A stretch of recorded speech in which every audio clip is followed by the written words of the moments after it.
the same operation again. It is more true to say that there has been a merging of the mainstreams around the E.H. Carr position, insofar as there is any general agreement among historians at all. Nothing has outdated the views not only of Elton, but even of Carr, more obviously than the arrival in the 1980s of postmodernist theory, which has called into question many, if not most, of the arguments put forward by both of them. Instead of causes, which Carr regarded as central to historical scholarship, the linguistic turn has given us discourses. History is widely argued to be only one discourse among many. The notion of scientific history, based on the rigorous investigation of primary sources, has been widely attacked. Increasing numbers of writers on the subject deny that there is any such thing as historical truth or objectivity, both concepts defended in different ways by Carr as well as Elton. The question is now not so much what is history as is it possible to do history at all? The result has been that in place of the optimistic belief in the progress of the discipline held in different ways by both Carr, who saw it in the expansion of historical scholarship, and Elton, who saw it in the accumulation of historical knowledge, historians at the end of the 20th century are haunted by a growing fin de siècle sense of gloom. A time of uncertainty and of epistemological crisis, a critical turning point, such, observed the French historian Roger Chartier in 1994, are the diagnoses, mostly apprehensive, given of history in recent years.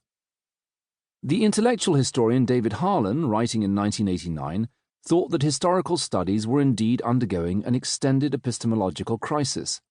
In the mid-1990s, American historians Joyce Appleby, Lynn Hunt, and Margaret Jacob echoed this view. History has been shaken right down to its scientific and cultural foundations. The postmodernist view that language could not relate to anything except itself must, as another alarmed historian observed, entail the dissolution of history and necessarily jeopardizes historical study as normally understood. The postmodernist challenge, warned distinguished Princeton historian Lawrence Stone, had plunged the historical profession into a crisis of self-confidence about what it is doing and how it is doing it. The sense of crisis is widespread. Historians, declared another writer on the subject, have suffered a major theoretical challenge to the validity of their subject. Some indeed see this challenge as more than merely theoretical.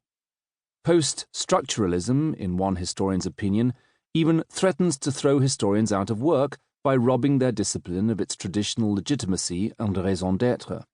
Thus, according to one outraged Australian academic, what we are witnessing is the killing of history, in which the traditional practice of the discipline is a visibly deteriorating path to research grants, publication, conferences, and academic employment. Such has been the power and influence of the postmodernist critique of history that growing numbers of historians themselves are abandoning the search for truth, the belief in objectivity, and the quest for a scientific approach to the past. David Harlan has even gone so far as to remark that by the end of the 1980s, most historians, even most working historians, had all but given up on the possibility of acquiring reliable, objective knowledge about the past. If this is indeed the case, no wonder so many historians are worried about the future of their discipline. 2. Yet far from this sense of crisis being universal among practicing historians, many commentators have discerned a widespread sense of complacency among historians in the mid-1980s.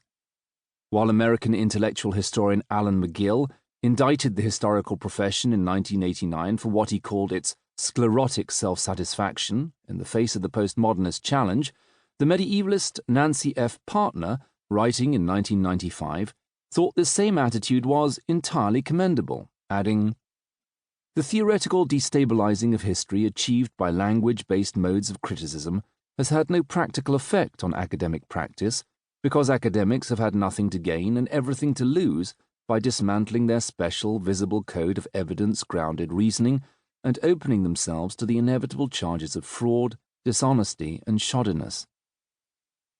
British historian James Vernon similarly complained in 1994 about his colleagues' general air of complacency about postmodernism.